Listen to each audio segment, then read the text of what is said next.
All right, today, I'm so excited. I'm so excited because I get to chat with one of my favorite people about one of my favorite things. In case you've been living under a rock, there's this movie. It's a small movie, not a big deal. No one's heard of it. It's called K-pop Demon Hunters. In fact, if you have kids, there's a good chance that you are tired of hearing of this movie and about this movie.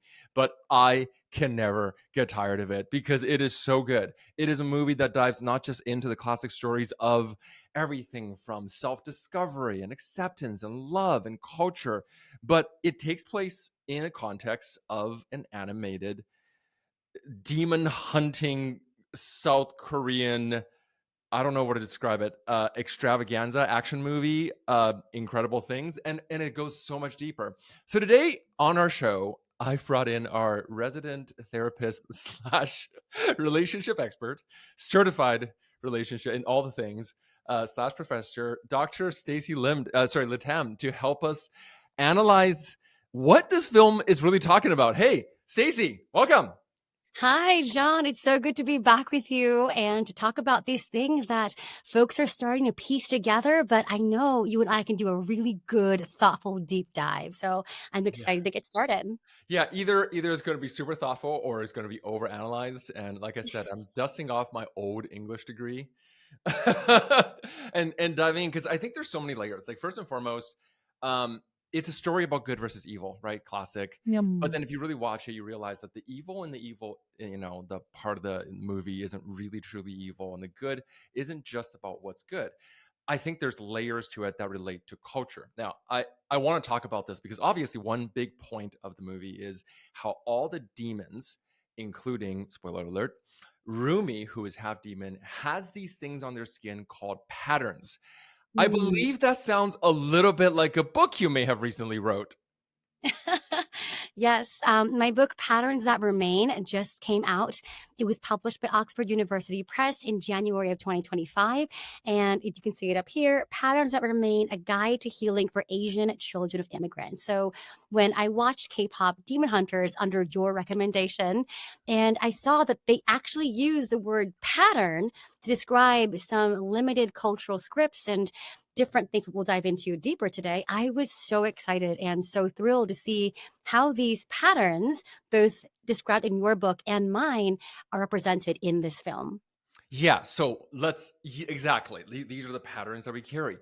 Your book talks about patterns that remain. What are patterns? So when I think about patterns, and specifically patterns that are in my book, but also embodied in this film, I think about patterns as these unhelpful tendencies that we've internalized and learned from an early age.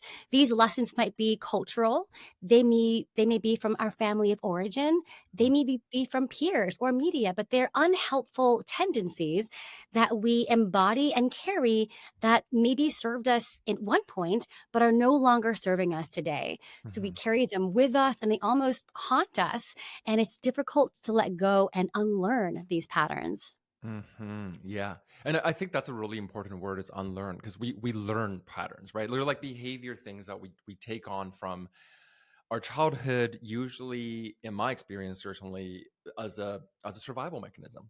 And what I mean by Mm, that is that like we go through a period of growth where we kind of learn who we are in our family. These are family roles that we take on, who we are to our friends in our society, and from these we start picking up. Oh, this is how I should behave if I want to be mm, accepted. Is that yes. a yeah? Yeah. So in the film, obviously, we see the demons are carrying pattern, but what kind of patterns are we talking about? How do they show up in lives, especially given that this is an Asian film about Asian cultures? What are patterns that can show up in our daily lives? Or some examples? Mm. So, some of the patterns that I notice in the film that show up in our daily lives are patterns around working hard and not allowing rest, or Mm, focusing on the next achievement and not allowing oneself to appreciate what they've already accomplished. So, mm, we see this in the theme in my book around work twice as hard to get half as far, overvaluing productivity and equating that to our self-worth.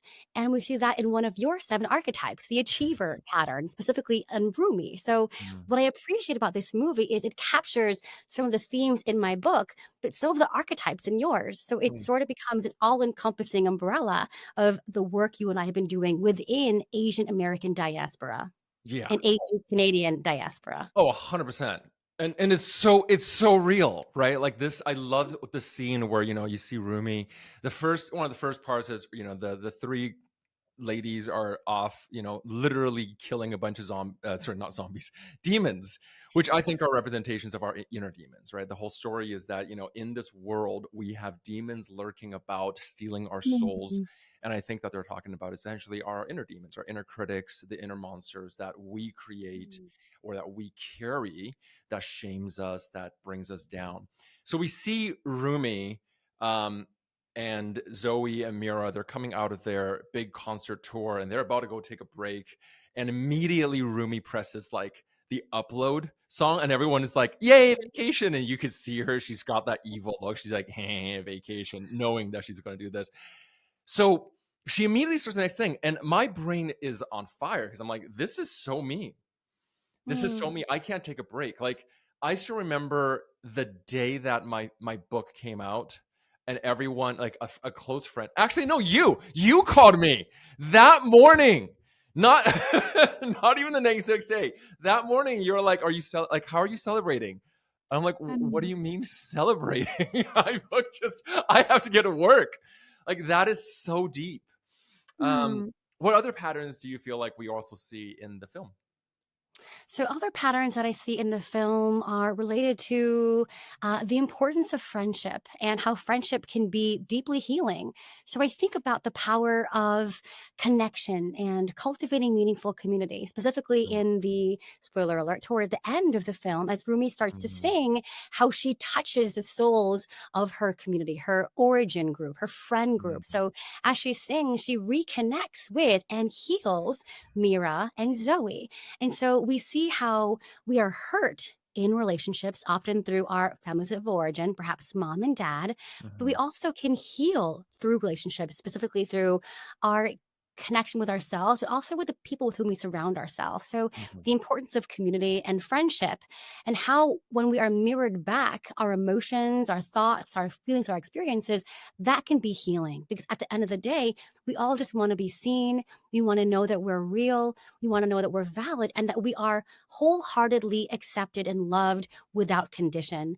And Mhm. that is why I think Rumi was so connected to her friends, is at the end of it, they love and accept her in her wholeness, Mhm. even those fragmented parts she carried, without condition. They just love and accept her anyway, Mhm. even with her patterns. Mhm. I think that's such a big part of it. I actually think that what I thought this movie did really beautifully was it didn't call out just the fact that we can heal by being seen, because that's a big part of it, right? The real antagonist throughout the entire film, Guima, is, I think, sort of a symbolic representation of collective shame. As in, if you take a look at every time he shows up, the description is always the voice of shame, right? Like you hear Genu talking about how the first time he encounters Guima, he shames him, and how all the demons are controlled by the voice of shame and the voice of insufficiency and conditionality. But what I also really love is that there's that part where, the Zoe drags all of them, and Zoe is such a fixer, right? So Zoe loves help fixing other people because that's how she gets value. And then when she can't, she freaks out and like kind of has a breakdown, because that's how she finds safety. But um, so she drags the three of them to healer Han's office, who's this like total charlatan, and he calls it out. And he's like, "Oh," like he looks at Zoe and says, "Oh, you're, people pleasing, perhaps like a little bit too much. Like really needs to be liked." And then, of course, he has that stare down with Mira, who is such a rebel who refuses to be examined but loves to examine everyone else around her. Like she literally says it, "I'm really good at reading people. In fact, that's all I do." And he says, in order to heal the part, we have to understand the whole. And I think this is really where, it resonates with that old therapy saying, right? Like, wounds in relationships are best healed in relationships. We can do all the healing we want in our own private spaces, in our own therapy rooms. But if we want to truly see healing happen on a larger scale, we have to heal it in the spaces that our friends are, or else we'll perpetuate it. Um, is this something that we could see in the real life as well in your Yes, I clients? think so. So I think that when our experiences, when our pain, when the things that we feel and think are mirrored by our friends, by our community, our partners, our loved ones, essentially what happens is this sort of gestalt, this wholeness, this I see me in you, and through you I can heal. So we see the Mm, importance of relationships here and that ability that healer Han talks about to understand the whole, to heal the self and the part is so important because all of this is connected. We only exist in systems, we only exist in relationships. mhm. So, understanding the whole isn't just our wholeness, but also the systems in which we navigate, understanding our whole as it's been put together through our family of origin and those patterns we've learned, through the media we're watching and those patterns we've learned, but also through society and through our Mm, friend groups and how those have also taught us different patterns. So the mm. whole of us includes the areas, the communities, and relationships we also navigate. They all make us who we are. 100%. I mean, it's kind of like this. Like I could do all the I don't know if anyone else relates to this. I feel like when I'm out alone as an adult of Asian of Asian descent, there are moments, especially when I was younger, as in like when I was in my 20s, where like I would go out there and I would have my own identity. I'll feel complete. I will have this like, oh, I'm taking on the world. And then I'd come back to hang out with my parents, and suddenly I'm Mhm. like a kid again. Mhm. Or suddenly, like, if there was even times where if I'm around adults who are like other peers who are older and kind of resemble the energy of my parents, like there's a little bit of like Mhm. this older feminine energy or like older fatherly energy, like I'll feel like a little bit like a kid again. My actions kind of go back. And I think this is the kind of patterns that we talk about, is that our patterns exist in the collective as a family system. Mhm. Now, this is where, by the way, I'm so curious to hear from a therapist perspective, because I feel like Western therapy is too focused on the individual. Mm. And I actually, this is why it is that I advise a lot of the people I work with, if they're looking for a therapist and they're Asian, I'm saying at least at some point, try an Asian therapist, because they understand how the cultural shifts can look different at home. And I think this film does a really good job of kind of showcasing the difference between collectivist healing versus individualist healing. In Mm. that individualist healing is more focused on the person, like just it's you and the therapist. These are your problems. You need to fix them so you feel better and not broken, and then go out there, right? And then the collectivist feels different. You've done a lot of work with Asian communities. Does this show up at all with your work? Yes, absolutely. Time and time again, John, I've had clients who said, you're the third, fourth, fifth counselor I've ever gone to, and you're the first Asian person, and you're the first one to really understand my problems. Mm, Now, as you mentioned, when it comes to traditional therapeutic modalities and frameworks, they're traditionally grounded in Eurocentric Western white narrative. So individual mentalities is focused on self-actualization as being the ideal goal for counseling, for mm, therapy, for mhm, psychology. Well, we think about, well, what is self actualization? Self actualization is the idea that the right decision is the one that's right for you. And that if you mm, can only embody your authentic self and make decisions that you want that are aligned with your goals, you're going to be good. But yeah. the idea that I am making decisions solely based on my wants, needs, and desires is inherently incongruent with how many Asian folks see the world. We Mhm, exist in collectivist communities. So for us, it's not just us. The mhm, right decision is the one that also incorporates how my parents are going to feel, mhm, how will affect my family, yeah. how will impact the ones that I love. And so this is where the rub comes in, right? Is when you Mm, have a white therapist telling an Asian client, think about what you want to do, there is mhm, that feeling of shame that can get stirred up in us thinking, well, what about this person? What Mhm. about my parents? And for a white counsel who's not familiar with collectivist mentalities, they might label that enmeshment. Oh God. Oh yeah, that's right. I hear this so often. So often, Stacey. So often people are like, "Oh yeah, isn't this enmeshment?" Or they'll talk about boundary setting, right? Like in white therapy language, boundaries are great. First and foremost, nothing against Yeah. boundaries. If you're listening to this and you have no idea what boundaries are just basically the ways in which you might say no, the Mhm. ways in which you might set what is right for you and Mhm. honoring what your needs are. This may be like, yeah, if your mom every single time, will show up at your door unannounced and walk straight into your house, and you're kind of like, Mom, I love you, but what if I'm changing? What if I'm walking around naked in here? Like, that's not okay. Saying, hey, please don't do that, or I'm going to have to start locking the door, is you setting a Mhm. boundary. Yes, And and what I appreciate about how you're describing boundaries is it is what we will do, not what we expect they will do. So I love that you give the example, if you come over unannounced, I will have to lock the door. So we're saying, Mhm. here's my boundary. We're not saying you can't come over unannounced, right? So we're Mhm. only taking account of what we can control and not placing expectations on others. It's just Mm. we can only control ourselves, and then we respond based on what others do. Yes. Oh my gosh, that's so important. I have seen this, and I don't know if anyone else have witnessed this. People are like, I'm setting a boundary for you. You're not allowed to do this anymore. I'm like, that's not how boundaries work. Especially in Mhm. relationships where I see it, where people are like, well, that's a boundary. I'm like, that's not a boundary. If you're Mhm. telling someone what to do, that's coercion.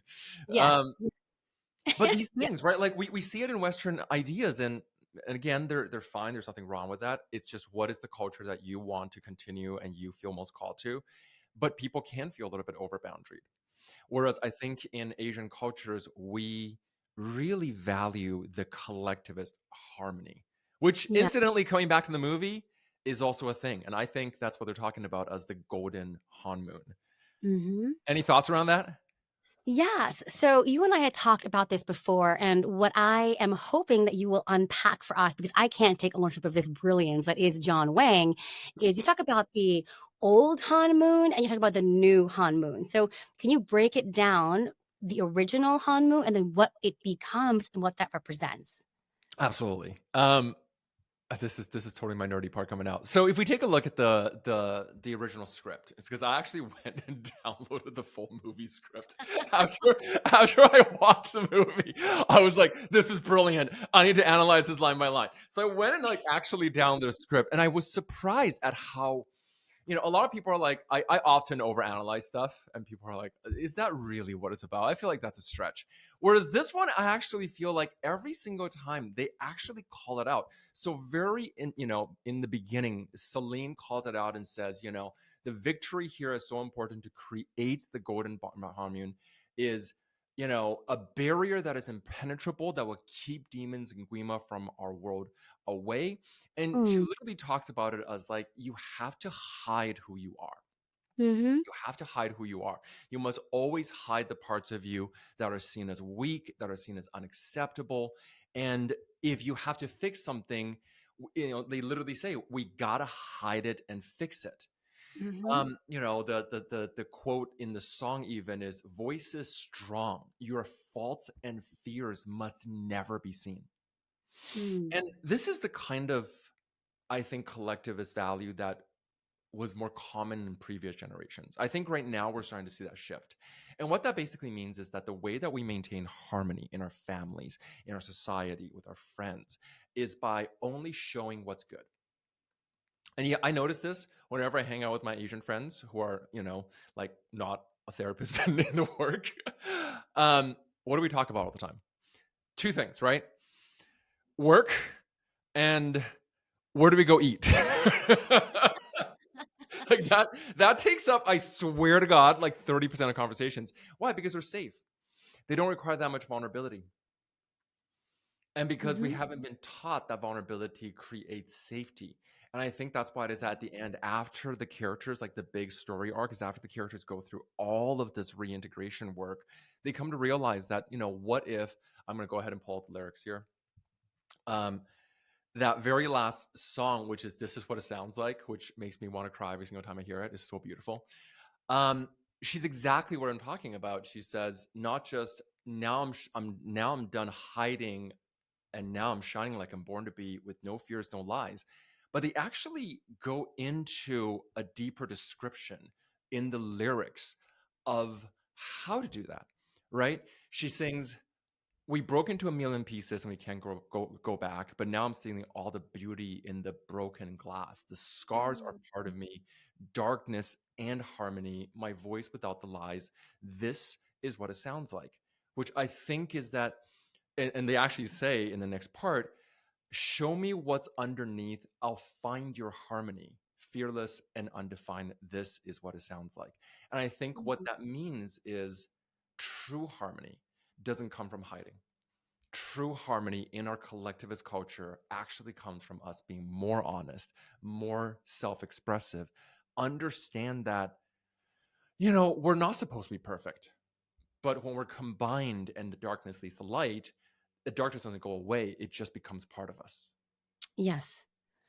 Yes. And what I'm hearing you say is that we until we're able to sort of pull apart all of the pieces of who we are, who we have fragmented ourselves to be smaller than, less than, this Mhm. part of me is undesirable, this part of me is unattractive, this part of me will leave me to be abandoned. Once we're able to integrate that and bring it all together, the harmony can occur. We can accept all of who we are, even the messy, bad parts that we thought were too shameful to show. So Mhm. I love that you bring up this song. I think it's so powerful and really embodies the importance of honoring who we are in our messy but also authentic selves. 100%. Now, quick time check here. Are you done at eight? Sorry, are you done in 3 minutes, or are we done in half an hour? What's your time looking? We're done in 3, but I can reconnect with you later today if you like. I mean, no, it's fine. We could close it up. There's so many things, but I think we'll keep it simple. I don't want to take up too much of your time. Um, there's so much. All right, Lander, you can come back and chop it from here. So there's so much that we can see. I honestly think that there are actual modalities that we can dive deeper into. You mentioned parts. My Mm, suspicion is that if we look at even the statement that's to heal the part, we have to look at the whole, is really about seeing not just our external family systems, but also our internal family systems, where Genu represents essentially an exiled part or a part that we've kind of banished into the shadow. Possibly we see the various stories, but there's just so many different layers of depth. We don't have a whole yes. lot of time with you. You're about to go and teach a class and go be a therapist and a professional. Any other thoughts? Any other areas that we haven't looked at yet? Yeah. One piece that I would love to dive into you more with are the attachment styles of the characters. So Mira is classically avoidant, right? When conflict happens, she says, "Ooh, okay, I'm good. If I get too close, I will be abandoned. I'll be let down. I can't be vulnerable." Hmm. Zoe, classically anxious, classically going, pursuing, seeking connection, even at the expense of self-abandonment. Mhm. Rumi, maybe more secure. She's more aware. She's more vulnerable. She's able to be um, in an ambiguous place in her relationships.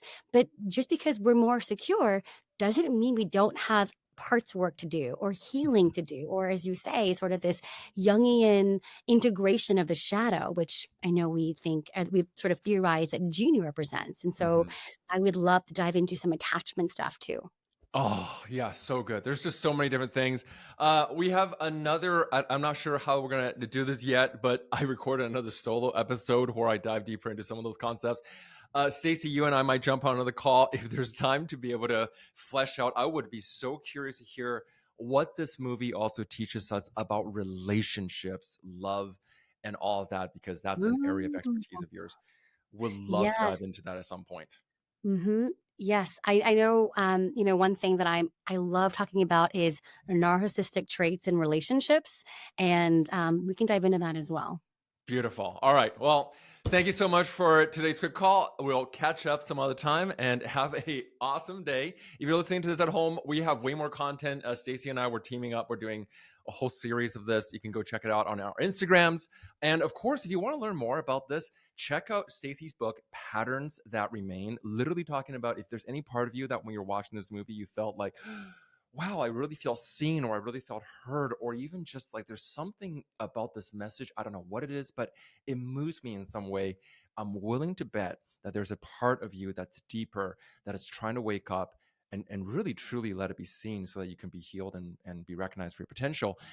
So, of course, you can also check out my book, Big Asian Energy, where we dive into the 7 most common patterns that include some of these characters. And I also have a free quiz if you haven't checked it out yet. It's a quiz that lets you check off to see, hey, do I see myself in any of these patterns? Do I see any of these patterns in me? You can find that at bigasianenergy.com and just go and find the quiz button and go ahead and click that, or check out Stacey's book. Thanks for listening. Have a good one.